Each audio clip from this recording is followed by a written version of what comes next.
let's get into Star Trek Strange New Worlds. Folks, we had 2 episodes drop this week because San Diego Comic-Con was last weekend.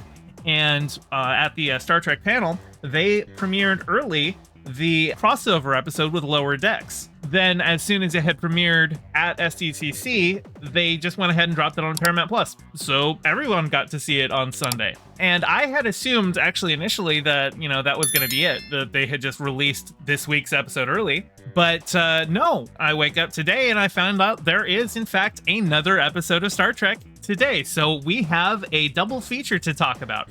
So let's go ahead and get into the first episode. Those Old Scientists, which, if you'll notice, the abbreviation of that title is TOS. Those Old Scientists refers to a joke that had been made in Lower Decks where one of the characters just refers to it as the TOS era. Oh yeah, TOS stands for Those Old Scientists because they were always out doing exploration and fun science things. Obviously, just as a joke to try and explain what TOS means. But this is a really fun episode. It's a pretty lighthearted episode. I expected going into it that it was going to be like Boimler and Mariner. There's some transporter malfunction and they just materialize on the Enterprise pad instead of the Cerritos pad. But it actually involves some like time portal thing that they find on a planet. Obviously here you can see Boimler and Mariner and Pike right behind them.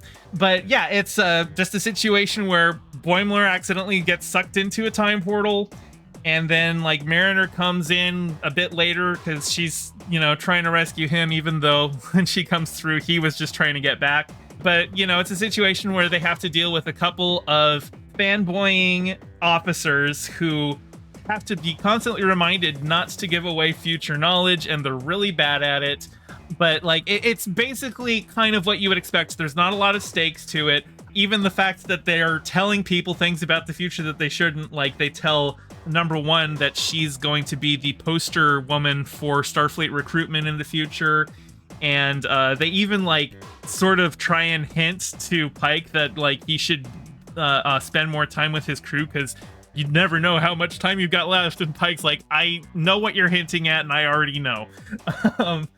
Because it's a Lower Decks crossover, I didn't expect there would be any actual serious ramifications for the time travel. I figured it would just be a fun, goofy episode, and it is. And it was a lot of fun. It was a lot of fun to see these two in live action. Now, the episode does start animated on the Cerritos, and we get everyone from the main cast of Lower Decks. We get all 4 of them, but Tendi and Rutherford stay behind while Mariner and Boimler go live action.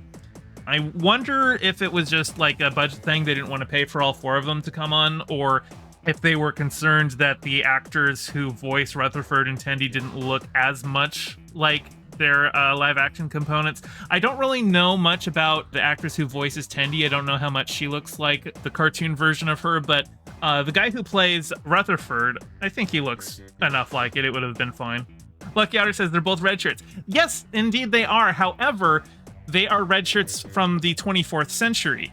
And in the 24th century, red is the command division now. So technically the red shirts in the TNG era and beyond, the quote-unquote red shirts, like the people who would just be the security officers who get killed on the away mission, those guys wear gold in the 24th century. So, like I said, the beginning of the episode is all animated, and then they go back to the future, and they're back to being animated and stuff. But we do get a final scene where the Strange New Worlds cast is animated in the Lower Decks style, and it's played off like they're all drinking like an Orion beverage that's basically absinthe, and so it's causing them to hallucinate themselves as cartoons.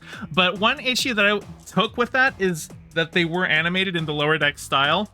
I would have much preferred it if they had been animated in the animated series style, the one from the 70s. Actually, let me pull that up like this, because there was actually a gag in an episode of Lower Decks where they pulled up like the file on either Spock or Kirk or something like that, and the files had them in this animation style.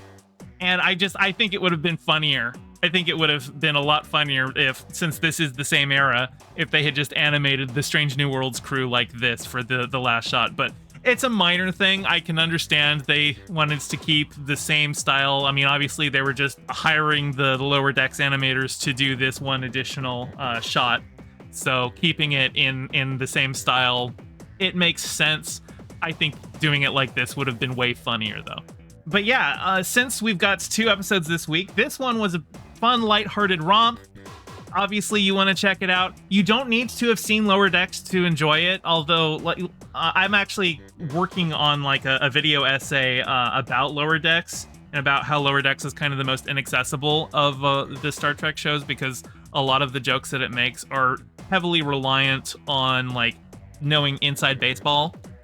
I basically describe Lower Decks as a show that's written specifically for me. You don't need to have seen Lower Decks. You get the vibe of who these characters are if you're just watching Strange New Worlds, and it's a fun episode, and it might inspire you to go and watch Lower Decks. And I'll never tell people not to watch Star Trek, but with Lower Decks, I do have to give the caveat that unless you are deep into Star Trek lore, you're going to be missing a lot of jokes, because a lot of the jokes will be like references to obscure episodes of Star Trek, because basically all of the ensigns in Lower Decks are like huge Trek nerds. You know, they obviously, like, Boimler is, you know, a huge fan of Spock, and Mariner loves Uhura.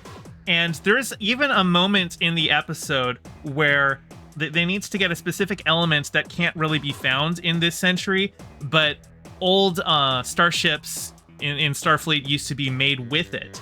And they realized that starship construction, they usually start with a piece of the previous ship to hold the name. And so they realized we've got a piece of that element because we've got a piece of the NX-01 that was built into the ship. So they go and get that element to power the time portal. And while they're doing that, because it's the NX-01 Enterprise, the you know, Archer's Enterprise from Star Trek Enterprise, you got some of the crew members who just start geeking out over that cast, that crew of the original Enterprise. They even comment like, hey, do we kind of sound like Mariner and Boimler? So that was a cute thing. Anyway, yeah, those old scientists, great episode, very cute. But we got 2 episodes, and this one was a lighthearted romp, but the next one is Under the Cloak of War, and this is not a lighthearted romp. This is actually a big old story about, you know, war crimes and PTSD and, you know, the horrors of war. It's about a Klingon diplomat who comes aboard the Enterprise. He has defected from the Klingon Empire and works for the Federation now. But before he had defected from the Empire, he was a general during the Federation Klingon War. And there are several veterans aboard the Enterprise who basically served in the same theater of war as this guy. So this is the Klingon diplomat, former general. His name is Doc Ra, but he just goes by Ra because he tries to be a little more like casual about, you know, being a Klingon. He kind of downplays a lot of Klingon culture while he's there and talks about how Klingons are all just, you know, barbarians and stuff. And, you know, he had to defect because of the horrors of what they were doing. But Dr. M'Benga and Christine Chapel, they served in the same theater as him, and they consider there was a specific term for him. It was like the butcher of, I don't even remember the name of the planet that they were at. Lucky Otter says, wait, I thought the Klingon Empire ended with Next Generation. No, actually, the Klingon Empire is still alive and well by the time of the Next Generation, but they are allied with the Federation at that point. But this is set like 10 years before the original series, and it's also a spin-off of Star Trek Discovery, and Star Trek Discovery actually covered the war between the Federation and the Klingons. So M'Benga and Chapel remember this guy as like a butcher who had like issued an order to kill anybody who wasn't a Klingon soldier. Like, he was killing his own people. He was killing children. And he says that those orders didn't come from him, and that he actually killed like all of the other like ranking officers to get away to try and stop that bloodshed. And that's why he defected. And so now he's working with the Federation, and he's accomplished quite a lot of diplomatic achievements. And he's aboard the Enterprise because they're taking him to a conference.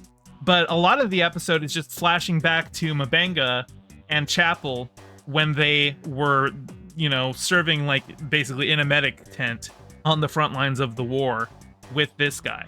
And we find out that his whole story is actually bull, that he in fact did give all those orders. And it wasn't him who killed his officers. It was actually M'Benga, who has something called Protocol 12, which we saw earlier in the season, in the first episode of the season. It's basically just like a cocktail of adrenaline and painkillers that allows humans to basically fight toe-to-toe with Klingons. And so M'Benga, after losing several patients that had like gone on like a Black Ops assassination attempt, he decides to go and finish their mission, and he takes out the other guys. And this guy took advantage of that opportunity to get away and try and rehabilitate his image. There was actually a similar episode in Star Trek Voyager where Neelix basically meets his version of J. Robert Oppenheimer. Neelix's home moon was destroyed by a Metreon cascade, and the guy who designed it comes aboard Voyager because he's like looking for absolution, I think. Anyway, this is a very similar episode. Somebody meets somebody who did horrible things in their past, and it's a question of forgiveness and stuff. And obviously, like, Pike knows that Pike didn't serve in the war. Like, the Enterprise was off elsewhere doing exploration while the war was happening, and that was a deliberate choice because they didn't want the best of Starfleet to be tainted by the war. So Pike doesn't really understand what it means to have fought in that war, even though several of his officers do. And, you know, he tells his officers, like, look, we're here to extend this guy every diplomatic courtesy. So, you know, if you have issues with him, you know, either keep them to yourself or try to get over them. And that's kind of like papering over what it is that he actually did.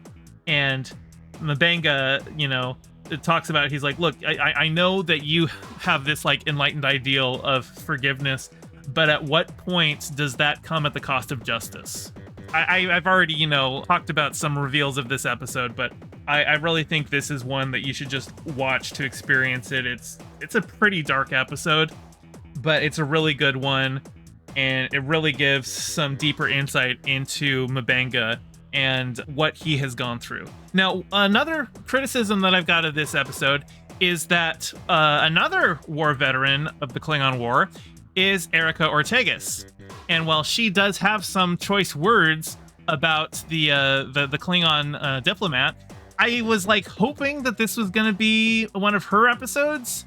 But yet again, we do not get an actual Ortegas episode. The closest thing that we got was earlier in the season when everybody's lost their memories, but she, like, through force of will, remembers that she flies the ship. And it feels like we're just not getting a full Ortegas episode this season either, and we didn't get one in the first season. So with only 2 episodes left, unless she gets the finale episode as like her episode, I don't see that happening. Especially because next week, I definitely know it's not an Ortegas episode. They announced that next week we are getting a musical episode. Star Trek has been around since the 60s, and this is the first time we are getting a full musical episode. And for some people, they might say, well, how is Star Trek going to do a musical episode? And I just say, Star Trek has done all sorts of wacky stuff through the years. I think it's totally fine if some... Like, there was an episode of Deep Space Nine where a spatial anomaly caused Rumpelstiltskin to come into being. I think it's totally fine if we had some, like, you know, like how DC had the Music Meister show up so that everyone was singing. Something like that. I don't care how they do it. They'll come up with some scientific stuff, some, you know, quote-unquote scientific explanation for why some spatial anomaly has caused everyone to burst into song. Maybe it's like Scrubs, where it's a hallucination thing.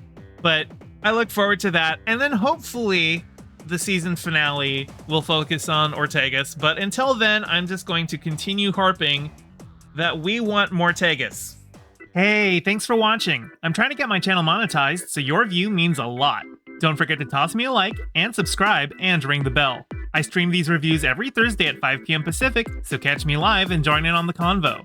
You can find all my socials in the description below, and thank you to all my patrons with a special shout out to Piftle Cakes and Ryan D.